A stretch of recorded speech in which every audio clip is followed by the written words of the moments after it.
Silakan duduk. Shalom. Saudara, mari kita buka di dalam Sefanya 1 ayat 7 sampai dengan ayat yang ke-12. Berdiam dirilah di hadapan Tuhan Allah, sebab hari Tuhan sudah dekat. Sungguh Tuhan menyediakan perjamuan korban dan telah menguduskan para undangannya. Pada hari perjamuan korban Tuhan itu, aku akan menghukum para pemuka, para anak-anak raja, dan semua orang yang memakai pakaian asing. Aku akan menghukum pada hari itu semua orang yang melompati ambang pintu dan memenuhi istana Tuhan mereka dengan kekerasan dan penipuan. Pada hari itu, demikian firman Tuhan, akan terdengar teriakan dari pintu gerbang ikan dan ratapan dari perkampungan baru dan bunyi keruntuhan hebat dari bukit-bukit. Merataplah hai penduduk perkampungan lumpang, sebab telah habis segenap kaun pedagang dan telah lenyap segenap penimbang perak. Pada waktu itu aku akan menggeledah Yerusalem dengan memakai obor dan akan menghukum orang-orang yang telah mengental seperti anggur di atas endapannya, dan yang berkata dalam hatinya, Tuhan tidak berbuat baik dan tidak berbuat jahat. Sampai di situ firman Tuhan. Saudara, saya percaya bahwa hari-hari ini, saudara, Tuhan sedang menggeledah umatnya, saudara. Seperti dikatakan bahwa obor, saudara, dia sedang memeriksa saudara dan saya. Dia sedang siap berperang, dan dia sedang pilih, dan dia sedang seleksi, dia sedang lihat siapa anak-anaknya yang mau ikut dalam barisan perang. Saudara, kita bicara tentang tuayan. Kita bicara tentang pesta tuayan di mana-mana. Saudara, rindu bangsa ini diselamatkan? Saudara, rindu banyak jiwa dimenangkan? Oke, kita bicara tentang pesta tuayan. Tetapi kalau saya pelajari Alkitab, saudara, tidak ada pesta tuayan tanpa pesta korban. Alkitab berkata dengan jelas, perjamuan apa, saudara? Korban. Bukan perjamuan makan dan minum. Bukan perjamuan di mana saudara duduk dan berpesta sampai mabuk. Bukan perjamuan di mana saudara dapat pacar, kawin, mengawinkan. Bukan. Tapi adalah perjamuan korban.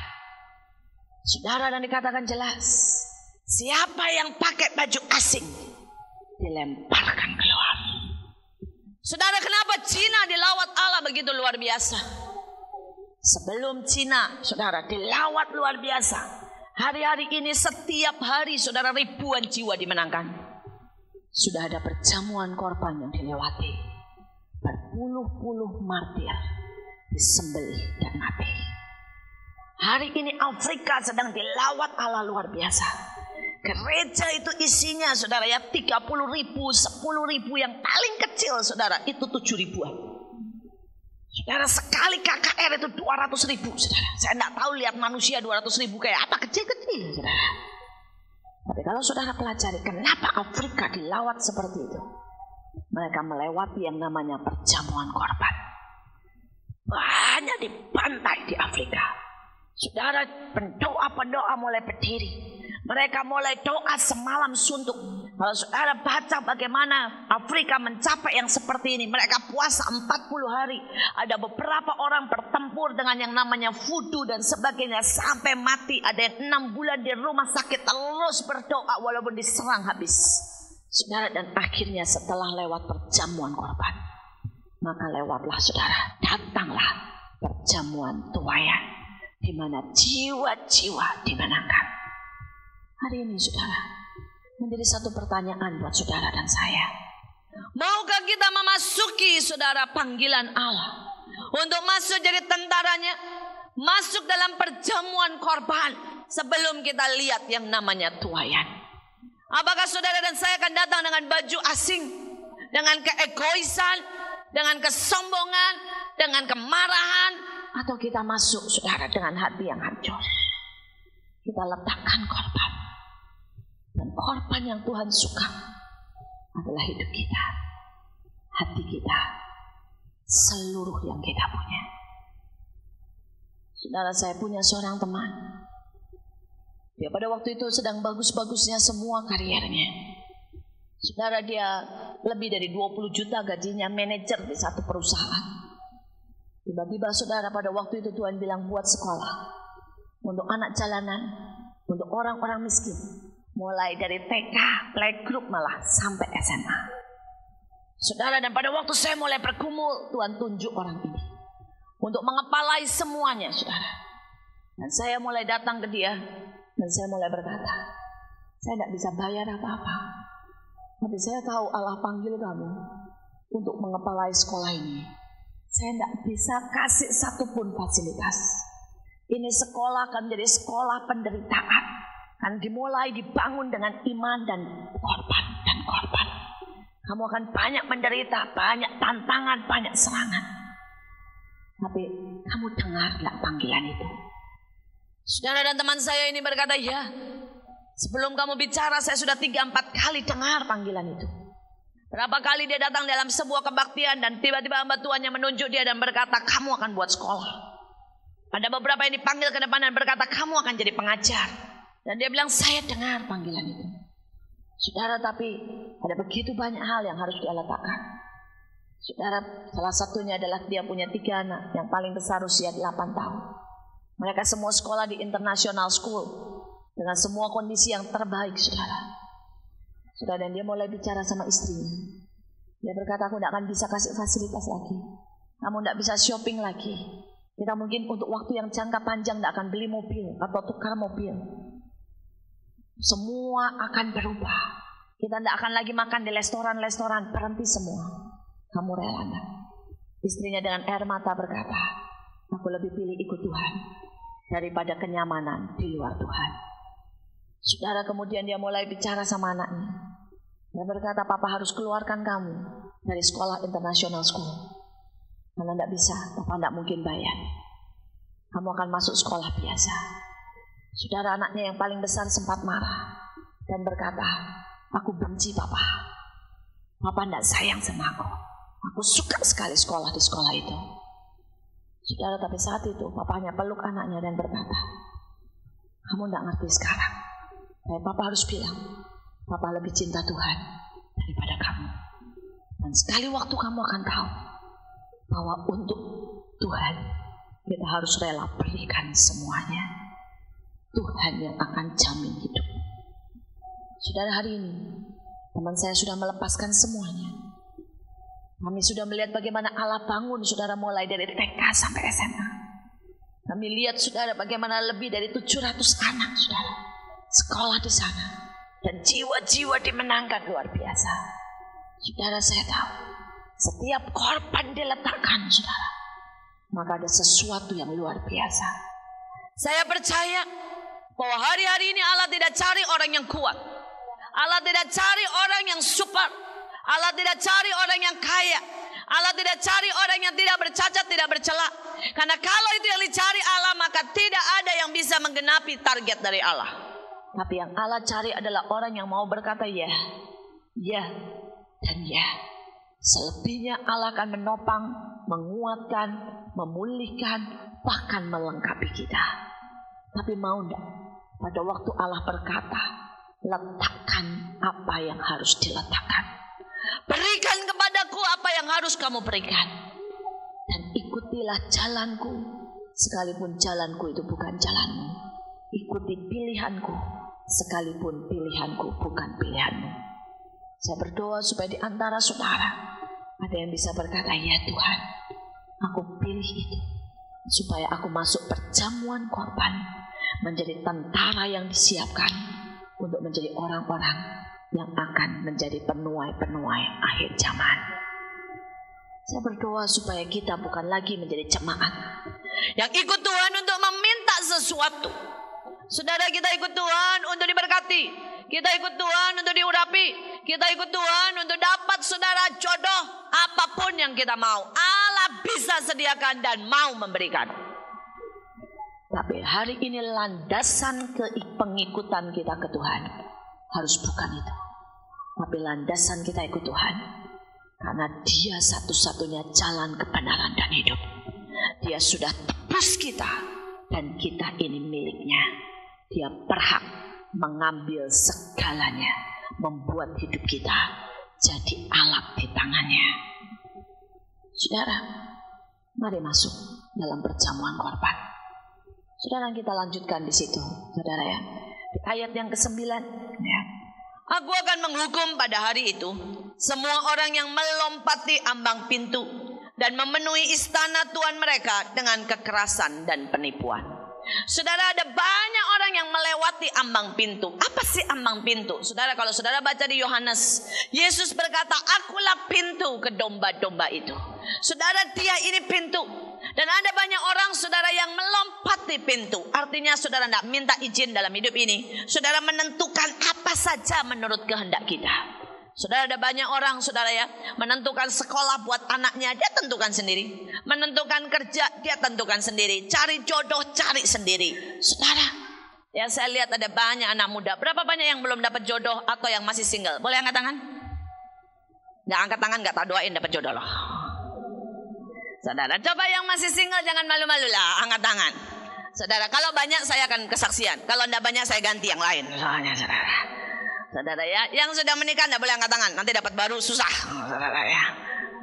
Oke, saudara, soal jodoh pun berani tidak kita untuk membiarkan Tuhan yang menentukan papas dalam hidup kita? Saya masih ingat saudara, pada waktu itu saya sekolah di Belanda, saya sekolah arsitek. Tuhan yang suruh saya ke sana. Sekolah yang saya sebenarnya tidak pernah suka, saudara.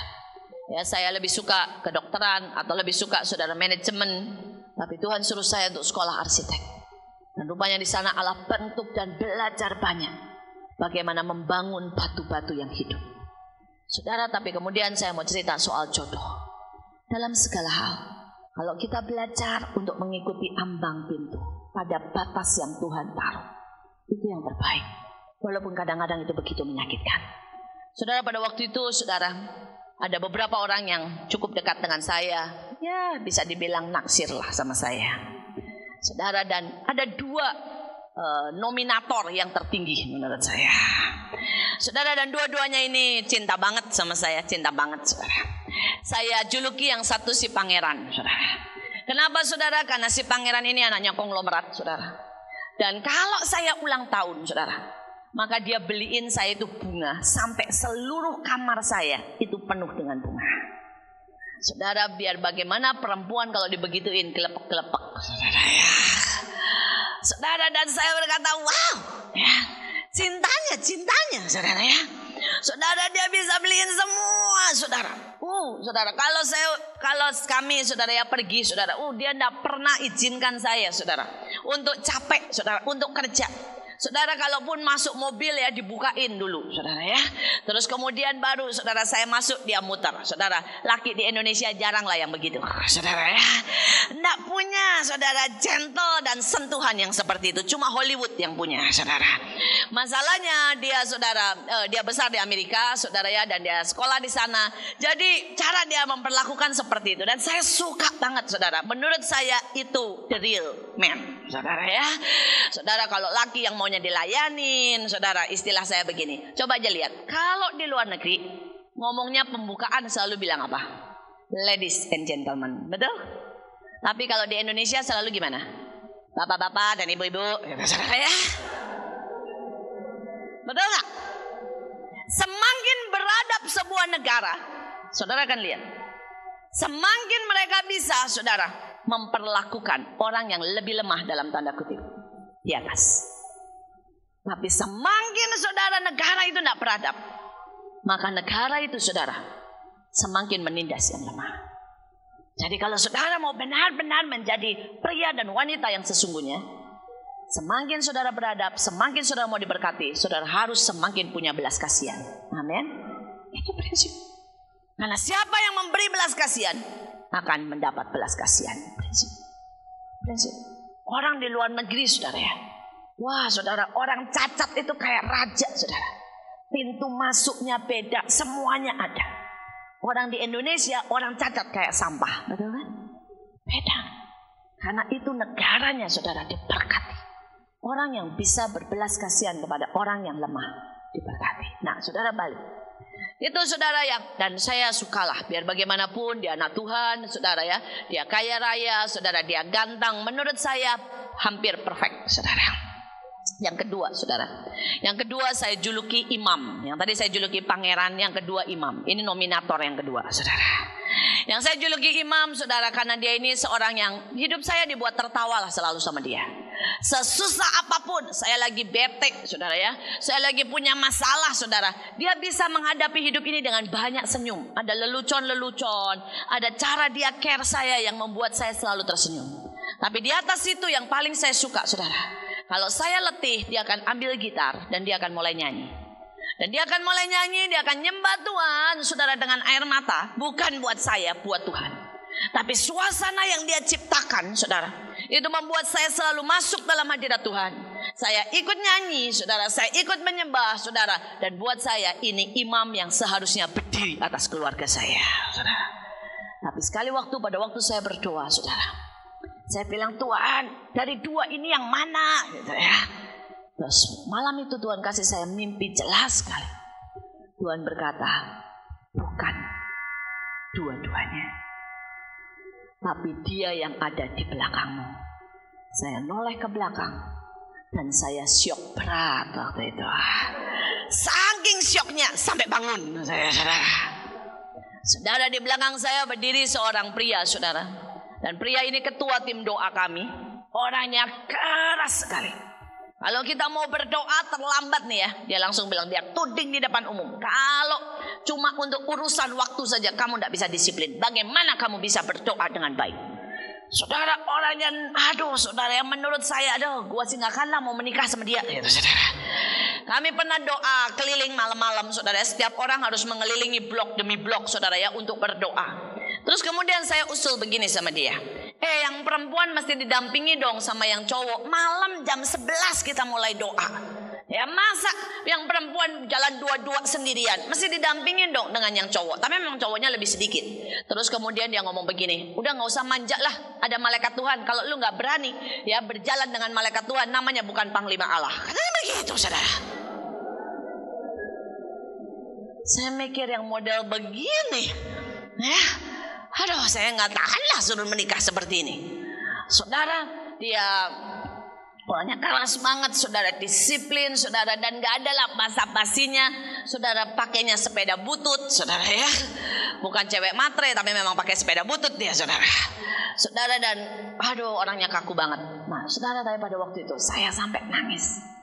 Saya bilang, Tuhan, maaf kata ya Tuhan, bukan gak cakep sih, saudara ya, bukan karena dia miskin, enggak, saudara. Sebenarnya dia kaya. Dia pakai sepeda butut itu karena di Belanda pencurian yang tertinggi itu pencurian sepeda. Saudara, di sana kami semua rata-rata pelajar itu naiknya sepeda, ya, dan pencurian yang tertinggi itu sepeda. Dia itu punya 2 kali sepeda baru dan dicuri. Dia kesal banget. Kemudian dia beli sepeda yang paling butut tapi direparasi jadi oke, saudara ya. Jadi dia pakai sepeda butut paling butut, jelek, nggak dicat supaya tidak ada yang menyentuh lagi. Dan benar, saudara, tidak pernah ada yang menyentuh lagi, saudara. Jadi bukan masalah dia miskin, bukan, saudara. Tapi buat saya, saudara ya. Saudara, pada waktu itu saya nanya, Tuhan, maaf kata ya, menurut saya seleramu kurang bagus deh Tuhan. Saya bilang, kenapa kamu jodohkan saya seperti itu? Dan Tuhan berkata, kamu pilih jadi ratu atau kamu pilih jadi hambaku. Kalau kamu menikah dengan pangeran, kamu akan menjadi ratu. Tapi kamu tidak akan pernah mengerti artinya menjadi seorang hamba. Yang kedua, Tuhan berkata, kamu pilih dilayani atau melayani. Kalau kamu menikah dengan si imam, kamu akan dilayani. Emosimu di-entertain luar biasa. Setiap kali kamu marah, dia akan dengan segala kebaikannya membuat kamu tersenyum. Dia akan membuat kamu, setiap kali kamu letih, dia topang kamu dengan doa. Setiap kali kamu manja, dia akan manjakan dan puaskan kemanjaan. Dan Tuhan berkata, kamu mau dilayani atau mau melayani? Saudara, hari itu saya menangis. Dan akhirnya saya berkata, iya Tuhan, saya pilih melayani dan saya pilih menjadi hamba. Saya sudah menikah dengan yang naik sepeda butut, ketua tim doa saya, 18 tahun lebih.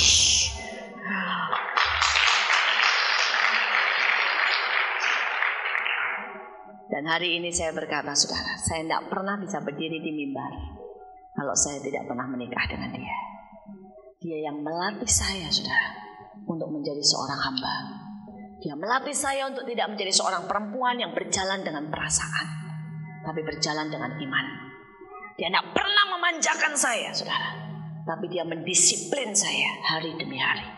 Saudara, jujur secara daging saya sering kali berontak, saudara. Tapi hari ini setelah kami menikah lebih dari 18 tahun, setiap kali saya lihat dia, saya berkata, sayang, kamu orang yang paling berjasa dalam hidup saya. Orang yang membuat saya jadi seperti yang Tuhan mau. Mau enggak, saudara? Untuk meletakkan banyak hal dalam hidup ini. Saudara, untuk berkata, Tuhan, aku tidak akan melampaui ambang batas pintu yang kau tetapkan. Aku akan memilih seleramu. Aku akan memilih jalanmu. Aku akan memilih apa yang kau tetapkan dalam hidupmu. Saudara, seandainya engkau kerja, dan satu sisi mungkin engkau mendapat kemudahan, engkau bisa mungkin jadi pemimpin, dapat gaji besar, tapi di situ engkau akan jatuh di dalam dosa. Atau sebaliknya, saudara, pilih satu tempat yang Tuhan berkata di situ, nak, itu mungkin tempat yang kering secara manusia, tetapi di situ engkau bisa jadi berkat dan jadi kuat. Di mana hari ini bisakah saudara berkata, aku akan tetap ada pada pagarku, memilih untuk taat dan tidak keluar dari pintu, karena Tuhan yang menetapkan batas dalam hidupku. Saudara, dikatakan di situ selanjutnya, saudara, ya, Tuhan benci dengan kekerasan. Saudara, kita berpikir kekerasan apa? Saya tidak pukul istri kok, saya tidak pukul banyak hal, saya tidak pernah berkelahi. Saudara, kekerasan bukan seperti itu. Pertama, saudara, hati-hati yang keras. Ini yang Tuhan muak, saudara. Kalau dengerin firman Tuhan, maka kita langsung berkata begini, oh ini cocok nih buat dia, ini buat istri saya nih, ya ini cocok nih buat suami saya nih, cocok ya, ini cocok buat tetangga saya, nggak pernah cocok buat dirinya sendiri. Ini hati yang keras. Saudara, kalau ditegur selalu punya alasan. Ya, kalau kita marah, ada orang yang berkata jangan marah, normal, Tuhan Yesus juga marah. Selalu punya alasan, saudara, sehingga hati kita tidak pernah bisa dibereskan oleh Tuhan. Berapa banyak pedagang berkata, kalau tidak bohong, tidak untung, Tuhan juga mengerti, harap maklumlah Tuhan. Ya. Bohong dikit-dikit mah biasa. Ya. Saudara, hati ini udah keras, tidak pernah ada pertobatan. Saya berdoa supaya kita buang ini kekerasan, karena penghakiman akan dimulai dari rumah Tuhan. Hari-hari ini hati saya gemetar, saudara. Saya merasa bahwa hari Tuhan itu akan datang. Dan hari Tuhan jangan saudara pikir cuma kiamat. Alkitab bicara tentang hari Tuhan itu banyak. Yang pertama itu bicara tentang penghakiman gerejanya, saudara. Karena Alkitab berkata penghakiman akan dimulai dari rumah Tuhan. Saudara, setelah itu adalah penghakiman bangsa-bangsa. Sampai Alkitab berkata pahlawan, pemimpin, pemuka semua gemetar. Bahkan pahlawan pun akan menangis. Ada masa di mana bangsa demi bangsa dihabisin sama Tuhan. Saudara, hari Tuhan juga bicara pada waktu Tuhan ada di atas awan-awan. Hari Tuhan juga bicara pada waktu kita bertemu muka dengan artinya meninggal dunia. Ada banyak arti dari hari Tuhan. Saudara, hari-hari ini saya seperti mendengar suara Tuhan berkata kepada Habakuk, kepada saudara ya, nabi-nabi, saudara Mika dan sebagainya yang berkata berdiri di menara. Ya, lihat dan tunggu bahwa hari Tuhan itu akan segera datang. Saudara, Alkitab berkata lihat, bahkan sampai dikatakan aku gemetar, kata Habakuk, karena aku tahu hari Tuhan segera datang. Saudara, akan datang hari di mana dia mulai bawa obor dan dia akan mulai lihat setiap kita. Alkitab berkata ada waktunya seperti pada waktu dia menimbang Belsasar. Dia berkata ditimbang, diteliti dan didapati terlalu ringan.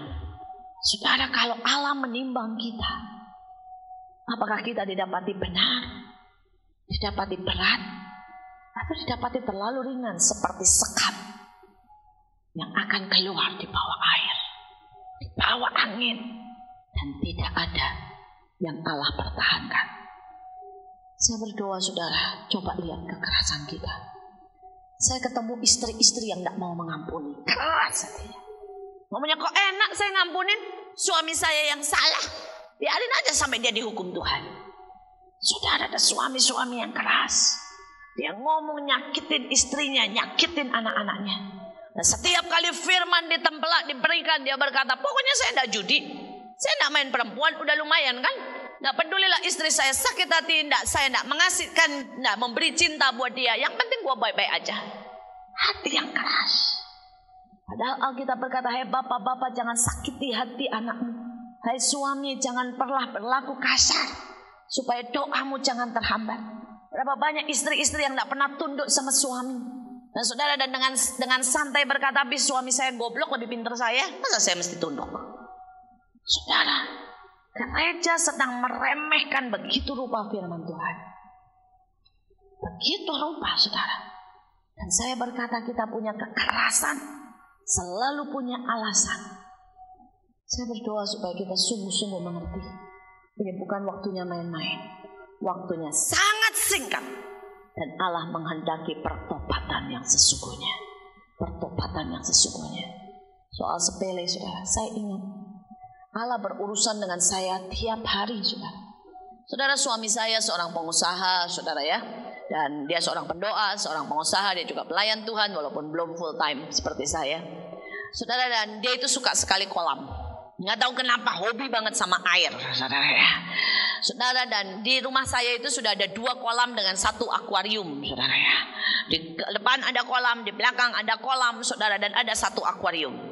Suatu pagi entah apa, saudara, tiba-tiba dia berkata begini. Itu halaman belakang kan cukup besar ya. Buat lagi kolam 2 meter kali 2 meter. Saya bilang, aduh. Itu halaman belakang itu enggak gede-gede banget, cuma sekitar 3 kali 4, saudara. Dan itu sudah ada kolam kecil. Sekarang dia minta kolam 2 meter kali 2 meter. Habislah halaman saya, saudara. Saudara, dan saat itu saudara dia bilang, saya bilang, kamu mau pelihara apa lagi sih? Dia bilang, pokoknya lah saya mau pelihara banyak lah ya, ikan, segala macam ikan. Saudara, dan saya bilang, iya. Secara pikiran saya tahu nih, saudara, bahwa saya sebagai istri harus tunduk sama suami. Suami saya pengen kolam, ya udah harus buat kolam. Dan suami saya bilang, buat secepatnya ya, karena dia tahu saya arsitek. Jadi perkara kolam mengolam, perkara buat begitu, urusan renovasi rumah pasti urusan saya, saudara. Dan saya bilang iya. Dia pergi, saudara.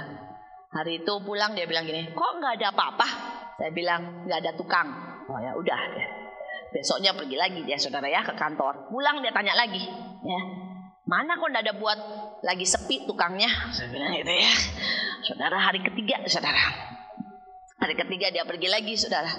Dan pagi itu, saudara, saya doa, tidak ada hadirat Tuhan. Saya doa, aduh, firman, saudara. Saya itu tiap hari khotbah, saudara, dan pada waktu itu kamu kemana? Tiba-tiba Tuhan bilang begini, bisa pakai saluran yang kotor.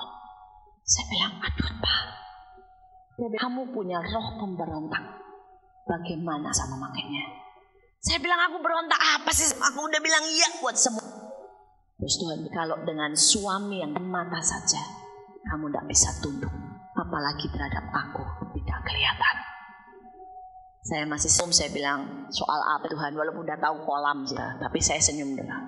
Terus dia bilang, pas susahnya buat kolam. Saya dalam hati, saya bilang, iya. Tuhan bilang, lakukan.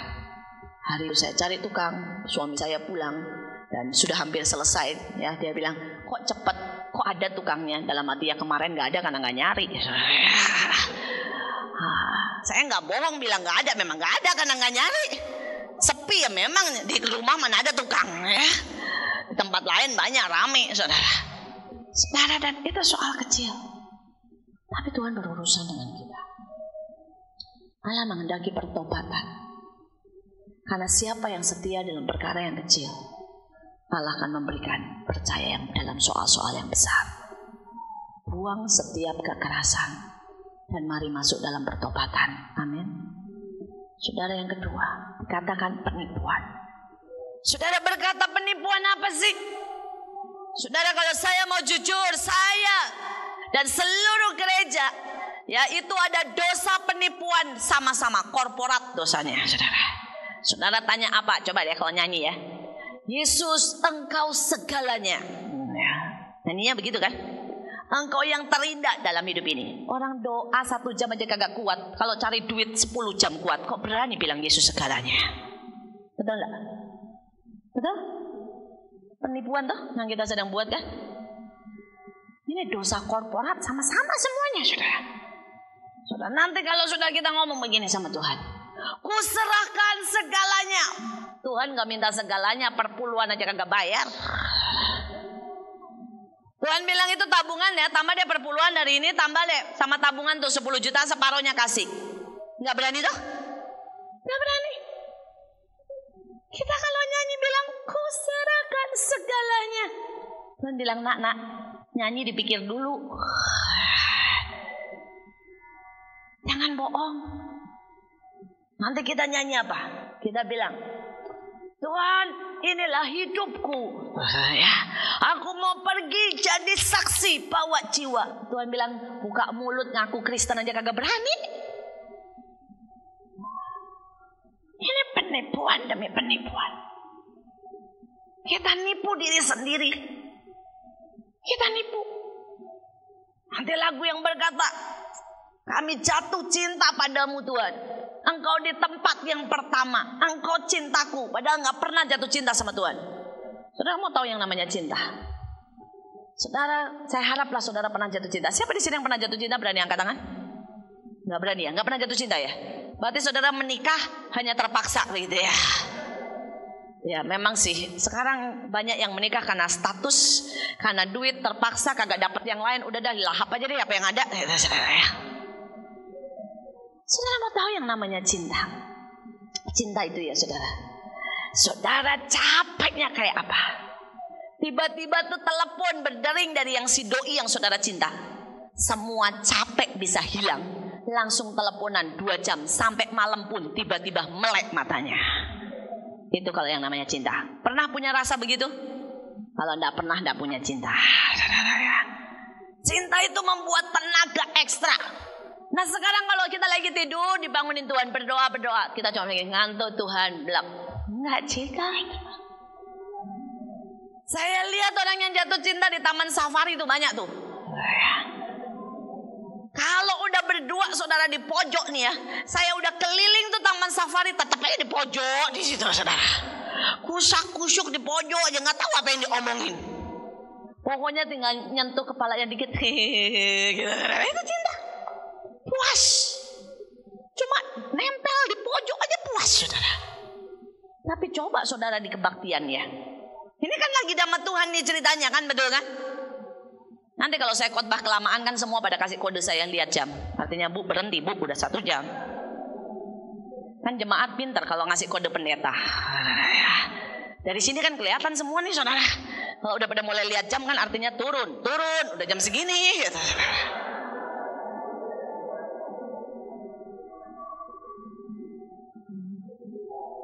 Gimana kita mau ngomong cinta? Saudara, saya ini dilingkungi oleh anak-anak remaja dan pemuda-pemuda. Jadi saya tahulah gejala mereka kalau jatuh cinta. Saudara, saya punya seorang teman yang saudara cuek banget, nggak pernah lah tahu yang namanya puisi. Begitu jatuh cinta bisa bikin 1 buku, semua isinya puisi buat si kekasih. Saudara, itu cinta. Mendadak jadi penyair terbaik. Tapi kalau saudara ya disuruh ayo bermazmur, keluarnya ngomong gini, terima kasih Tuhan, Tuhan baik. Lagi ya, Tuhan baik deh. Pokoknya Tuhan baik lah udah. Ini gak ada cinta. Gak ada yang keluar dari mulutmu. Kalaupun ngopi, saudara, mazmur dibuka lah di kopi aja itu. Saudara, itu baik kalau pemula. Saya pernah saudara membuka mazmur, saya hampir apalah kata-kata Daud saudara ya, beberapa. Saudara, dan pada waktu itu saya mulai pakai mazmur itu untuk nyembah. Wah, Tuhan Roh Kudus tiba-tiba jelas suaranya bilang begini. Bosan, kaget saya. Saya bilang, Tuhan ini segenap hati nih, saya bilang. Tuhan bilang begini, saya udah dengar itu dari zaman Daud sampai sekarang nak, katanya. Lagi ngomong-ngomong ya kata Tuhan, itu punya Daud. Biarkan Daud dengan aku. Kenapa kamu gak bisa bikin puisi buat aku sendiri? Saudara, dan saya tahu, bosenlah saudara, sebagus-bagusnya mazmur Daud, saudara ulang terus. Tuhan bilang bosen nak, bosen. Lagi tuh punya Daud, bukan punya kamu. dari kamu original. Pada waktu saya mulai ambil yang dari saya bicara tentang mawar, saya bicara tentang pelangi, saya bicara tentang apa saja yang ada di hati saya. Saudara, itu berubah. Suasananya bisa begitu berubah. Tuhan begitu intim, saudara, begitu dekat. Saya berkata, Engkau Allah yang begitu dekat, begitu dekat. Saya berdoa supaya hari-hari ini saudara cinta itu berubah. Saya kasih contoh ya, anak saya umur 12 tahun, hampir saudara, bentar lagi dia 12. Saudara, ini anak laki, gede banget saudara. Bayangan umur baru 12, beratnya 80 kilo. Jadi saudara tahu gedenya. Tinggi sesaya, saudara ya, gendut saudara. Ini anak paling cuek saudara. Ya, dia kenal Tuhan dari kecil. Dia baca Alkitab tidak pernah bolong dari sejak dia umur 6 tahun. Tapi saya tahu dia belum cinta Tuhan. Kalau nyanyi nih saudara ya, mamahnya yang lihat aja sebel, apalagi orang lain. Ya, saudara, saya berpikir, tapi mau diapain? Saya tahu saya tidak bisa paksa anak saya, saudara, nyanyi dari hati kalau memang hatinya tidak pernah bernyanyi buat Tuhan. Betul toh? Saya bisa paksa dia baca Alkitab, saya bisa paksa dia kebaktian, tapi saya tidak bisa paksa keluarkan sesuatu yang bukan dari hatinya. Saudara, dan saya akhirnya cuma bicara begini sama dia, yang Mama cuma minta satu deh. Kamu pengen ketemu Tuhan gak sih? Kamu pengen rasain cintanya Tuhan gak sih? Dan dia bilang, pengen. Mama cuma minta satu aja. Bilang, Tuhan, temui aku. Buat aku kenal Engkau. Dan sungguh menyintaimu.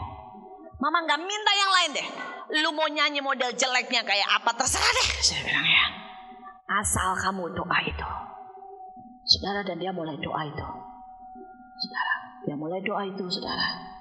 Dan saya lihat bagaimana Tuhan itu dengar cerita hati sekecil apapun. Sekali waktu di satu kebaktian, saudara, dia baru masuk di kebaktian, duduk. Tiba-tiba dia udah nangis, saudara. Dia udah tidak bisa duduk di bangku, dia mulai berlutut, saudara. Dia lutut tangannya di atas, turun, saudara. Saya di depan, jadi saya bisa lihat dia. Saya lihat dia duduk di barisan nomor 3 atau nomor 4. Dia udah berlutut, saudara. Dia udah nangis terus, saudara. Dan kemudian, saudara, ya, dia ini orang yang paling malas, saudara. Saudara, dalam arti yang begitu-begitu ya. Pulang, saudara, dia ambil banner. Di rumah kami punya banner ya. Dia latihan banner, dia tahu lah, dia bisa melayani banner. Tapi kalau latihan banner juga, saudara, saya sampai ngelus dada. Nanti kalau kelamaan dia bilang sama pelatihnya, udah ngerti lah, katanya ya. Terus kemudian nanti kalau udah main bisa main dengan males banget, kayak nggak ada sesuatu, saudara, yang keluar dari hatinya. Tapi hari itu, saudara, pada waktu Allah menjamah dia, pulang, saudara, dia masuk kamar. Dia ambil bannernya, saudara, dan dia main di tengah ruangan tertutup. Dia sampai lupa nyalain AC, tidak pakai AC. Dia tidak setel kaset. Dia main banner sendirian 1 jam lamanya. Saya lihat dia main terus dengan cucuran air mata. Saudara, dia datang ke saya. Dia lihat, saudara, saya lihat tangannya ini sampai luka karena banner, saudara. Dan saya bilang, Mama tuh kenal kamu. Kamu latihan 20 menit aja muka udah jelek banget. Apa yang terjadi? Dia bilang, Mah, tadi di kebaktian saya tidak tahu, tapi saya tahu Tuhan ada. Tiba-tiba Tuhan peluk saya. Dan dia bilang, saya tidak tahan, Mah. Tadi waktu saya di kamar, saya main. Dan dia bilang begini, kalau Mama bisa lihat senyumnya Tuhan, Mama akan main berapa jam pun asal bisa lihat senyumnya Tuhan. Saudara, cinta itu selalu membuat perbedaan. Kita tidak bisa bilang kita cinta kalau tidak ada gelora. Tidak ada. Saya tahu, kenal anak saya seperti apa dia. Begitu cinta itu menyentuh, beda. Saudara, saya khotbah di depan saudara itu masih lebih gampang daripada khotbah di depan anak saya. Anak saya dua-duanya pria, kritisnya minta ampun. Saudara, kalau pada waktu mereka belum disentuh oleh cinta ya, kalau saya khotbah di depan mereka, pulang apapun perkataan saya dikutip, saudara, dan nanti dibalikin sama saya. Itu itu yang menderita buat saya. Nanti kalau misalnya nih ulangan nih saudara ya, dapat 7, terus saya bilang, kamu tuh harusnya bisa dapat 8. Terus dia akan jawab begini, Mah, bersyukur, hidup ini bukan ditentukan oleh nilai. Ya, pokoknya semua perkataan saya dibalikin, saudara. Saudara, nanti kalau misalnya dia lagi batuk nih saudara ya, terus dia makan es atau kerupuk gitu, saya bilang, lagi batuk, makan es. Dia bilang gini, hidup karena percaya. Katanya kalau percaya seolah-olah sudah menerima, katanya ya. Pokoknya saudara, mereka jujur ya, mereka bukan pakai ayat itu karena mereka berpikir begitu. Mereka pakai firman itu untuk kesukaan mereka. Dan saya dan bapaknya mati kutu lah saudara, pokoknya mati kutu saudara ya. Berapa kali mereka mau pergi, kami gak bisa nganter, mereka mesti minta naik ojek sendiri dan pergi sendiri. Terus kemudian kami berkata ya, itu bahaya. Dia bilang gini, sampai kapan sih mama belajar percaya bahwa ada malaikat Tuhan yang selalu menyertai kita? Pokoknya saudara ya, kalau saudara punya 2 anak laki, saudara di usia remaja, smart, saudara ya, menangkap firman Tuhan, saudara akan mati kutu, saudara. Semua perkataan dibalikin, saudara. Dan dibalikin semua yang menguntungkan mereka, sampai kita tidak bisa jawab apa-apa, saudara. Sampai saudara ya, saya kadang-kadang kalau khotbah di depan mereka itu susah, saudara. Nanti kalau khotbah kepanjangan, mereka kasih tanda. Mereka kasih tanda. Saya berkata bilang, kenapa sih kamu tuh ribut banget kalau di apa itu kebaktian, kasih tanda. Dia bilang ini, kan mama sendiri yang bilang ya, bahwa manusia itu penangkapannya terbatas. Di atas 1 jam susah nangkap, jadi tak kasih tanda supaya tidak sia-sia, katanya saudara. Susah deh saudara. Tapi saya bersyukur saudara, pada waktu cinta mulai menjamah mereka itu beda. Saudara, setelah hari-hari ini dua-duanya sedang dilawat Tuhan dengan cinta. Yang besar maupun yang kecil. Yang kecil umur 10 tahun juga sedang. Saudara, dia berkali-kali temuin Tuhan Yesus. Dia lihat tangan Yesus yang berlubang. Dia nangis saudara. Dan mereka sedang dilawat oleh cinta. Sekarang kalau mereka dengerin saya khotbah, mau saya khotbah 1,5 jam, tidak berkutik. Tidak ada tanda begini saudara ya. Saudara, dan mereka tidak lagi sibuk saudara membalikkan buat saya, tidak. Yang luar biasa saudara, pada waktu itu saya khotbah tentang meletakkan hak. Saya khotbah tentang jalan yang turun. Saya khotbah tentang penderitaan. Semua orang mengejar untuk naik, tapi saya tantang untuk turun. Saudara, saya lihat 2 anak saya pertama kali lari ke depan. Dengan air mata saudara, dia angkat tangan. Saudara, setelah itu nyusul yang lain. Saudara, berubah. Orang yang punya cinta itu responnya berubah. Mereka tidak sibuk dengan urusan dan menguntungkan dirinya. Saudara, berubah, semuanya berubah. Saya berdoa saudara, supaya penipuan itu lepas dari hidup kita. Dan hari ini kita mau jujur di hadapan Tuhan. Tuhan, ini aku. Kalau saudara belum ada cinta, doa dengan jujur, buat aku jatuh cinta Tuhan. Buat aku ketemu dengan Engkau. Supaya kita tidak menipu dengan setiap lagu yang kita coba nyanyikan saudara, padahal tidak ada apa-apanya buat kita. Saudara, saya berdoa supaya penipuan itu juga dilepaskan. Artinya apa? Ada banyak orang yang berkata, saya tidak cinta duit, padahal ngejar duit tak bisa-bisan, pelitnya bisa-bisan. Ada yang berkata saudara bahwa saya tidak sombong, padahal saudara, aduh saudara ya, kita sedang menipu diri sendiri, menipu dalam banyak hal. Orang yang tidak pernah mengakui saudara, dikatakan dosanya akan tetap ada. Tapi orang yang jujur dan mengakui, Allah akan memulihkan. Amin. Mari kita teruskan. Saudara, kita lanjutkan. Kemudian kita lihat ayat 11. Merataplah hai penduduk perkampungan lumpang, sebab telah habis segenap kaum pedagang. Saudara, hari-hari ini Allah sedang saudara ya melenyapkan pedagang. Ini bukan pedagang dalam arti kata dagang beneran. Saudara, jangan khawatir, di sini banyak pedagang, saya juga tahu. Saudara ya, tapi yang punya mental pedagang di dalam Tuhan. Lihat, pada waktu dia membersihkan bait Allah, maka setiap pedagang-pedagang penukar uang dia buang semua, dia porak-porandakan. Benar? Ada orang yang suka berdagang sama Tuhan. Saudara-saudara tahu inti dari pedagang? Cari untung. Betul tak? Saudara dagang bukan karena senang dagang kan? Saudara dagang karena cari untung kan? Nah, ini yang Tuhan mau ambil dari hidup kita. Saudara, ada banyak orang ke gereja cari untung. Ada banyak orang cari Tuhan cari untung. Saudara, kalau misalnya kasih kolektor nih berkata gini, Tuhan aku beri dan aku percaya 10 kali lipat menjadi bagianku. Cari untung dah. Betul dah. Apalagi kalau pendetanya bilang, hari ini aku merasa bahwa Tuhan berkata siapa yang berani kasih hari ini akan mendapat 100 kali lipat. Mendadak kolektor naik. Kenapa? Cari untung. Tidak salah loh. Kadang-kadang Tuhan memang buat begitu, tidak salah. Tapi hatilah. Hati cari untung. Berapa banyak kita yang melayani nih saudara, karena cari untung. Saudara, ya karena mau dipuji, karena mau cari teman. Berapa banyak yang datang ke gereja saudara sembari ngeceng, siapa tahu dapat cewek cakep. Ya enggak apa-apa saudara dapat di gereja lebih baik daripada dapat diskotik. Tapi jangan itu jadi tujuan. Jangan cari untung. Coba kalau pakai ayat semua cari untung. Kayak anak saya tadi. Suami-suami ayat favoritnya, hei istri tunduklah pada suami.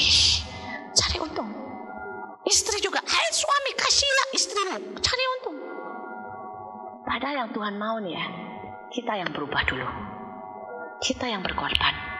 Kita yang meletakkan. Kita yang berkata, God, sudah terlalu banyak yang kau buat saya. Sekarang ini nih yang kita buat, tidak ada sedikit pun yang bisa membalas kasih Tuhan. Saudara bisa menangkap? Bahkan kalau kita sampai dirajam, kalau kita sampai mati bagi Kristus, tetap itu tidak pernah sebanding dengan cintanya seumur hidup kita sampai dengan kemuliaan yang Dia berikan buat kita. Saya berharap saudara membuang yang namanya cari untung. Hari-hari ini pasukan akhir zaman adalah pasukan yang memberikan segalanya, bukan cari untung, bukan cari aman.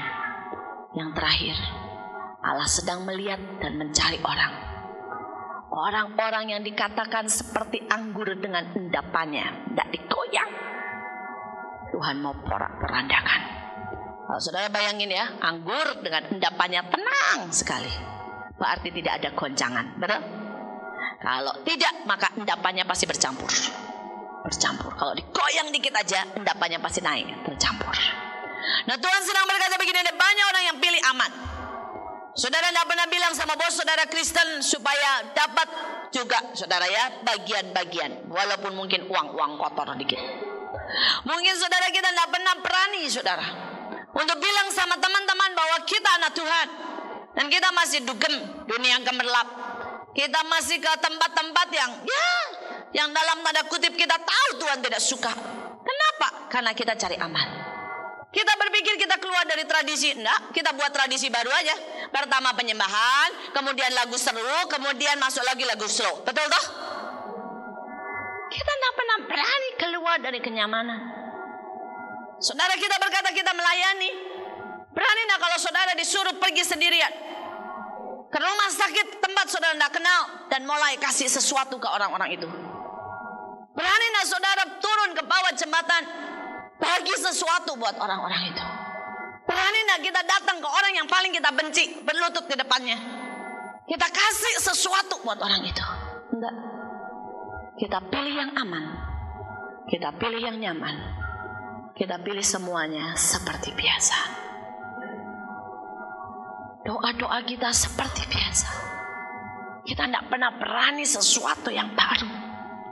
Dan gereja Tuhan sedang seperti itu. Kita cuma buat kegiatan yang biasa-biasa saja, tapi kita tidak pernah berani buat terobosan. Pada waktu pertama kali Allah bebankan saya untuk masuk dalam pelayanan pemulung anak jalanan, itu permulaan Krismon. Tuhan bilang, berani tidak buka rumahmu, siapa aja yang mau datang, mau makan jam berapa aja, biarkan mereka datang. Saya bilang, duitnya dari mana? Ini orang siapa aja yang datang, nanti kalau rumah saya diserbu, saya dibilang meracuni apapun kristenisasi. Tuhan bilang, berani enggak keluar dari kenyamanan? Pelayanan itu bukan khotbah tok nak. Tuhan bilang khotbah itu kerjaanmu, lu dapat duit dari khotbah, kata Tuhan. Itu bukan pelayananmu. pelayanan pada waktu engkau membiarkan rumahmu dibuka, biarkan orang-orang itu datang. Engkau tidak dapat 1 sen pun dari mereka. Engkau memberi, menaruhkan semua kenyamanan. Semua rumah saya berubah jadi bau. Yang masuk orang jalanan, tukang becak, buruh cuci. Saudara, barang-barang saya hilang. Karena mereka kalau pulang suka bawa souvenir, saudara ya. Mulai dari piring, sendok, sampai keset, gembok pun mereka suka, saudara ya. Bawa souvenir. Dan kita tidak mungkin geledah satu persatu. Saudara, itu pelayanan. Itu pelayanan. Dan sampai hari ini, saudara, saya diancam berkali-kali. Mau dibunuh, anak saya mau diculik. Kepala katanya lepas dari leher. Saudara, saya di rumah pernah dilempari dengan kotoran, mulai dari kotoran manusia sampai kotoran apa saja, saudara. Tapi saya tahu tidak ada jalan buat mundur. Kalau tidak, saya akan tetap pada kenyamanan saya. Saya nyaman kalau khotbah begini, saya nyaman. Tapi ini bukan pelayanan saya. Ini kenyamanan saya. Saya butuh kembali. Butuh, saudara, anggur baru dalam hidup saya. Dan saya tahu anggur baru itu ada pada waktu saya digoncang. Pada waktu saya dapat tantangan iman. Pada waktu Tuhan bilang bangun sekolah butuh 20 M dan saya tidak punya 1 sen pun. Saya tahu itu membuat saya digoncang begitu rupa. Pada waktu Tuhan bilang berapa yang kau punya, semua taruh. Saudara, habis, saudara. Suami saya pernah guyon sama saya. Dia bilang, kalau kita ini ya hitung dari semua yang kita sudah tabur. Kita sudah punya rumah besar. Kita punya mobil. Dan saya berkata, iya. Tapi kita akan terjebak dalam kenyamanan dan semakin lemah. Dan dia bilang, iya. Saya tahu kita tidak bisa mundur. Ini hidup kita. Saudara, hari ini saya tanya berapa orang yang berani meletakkan kenyamanan. Dan berani berkata bahwa aku dalam tantangan iman. Bahwa aku dalam pelayanan yang sesungguhnya. Bahwa aku dalam kegoncangan yang perlu digoncangkan. Supaya tinggal yang tak tergoncangkan. Saudara, hari-hari ini saya cuma mau berkata, siapkan dirimu, perang segera dimulai. Perjamuan korban dibuka. Siapa yang mau masuk ke dalamnya? Takkan pernah ku bawa selain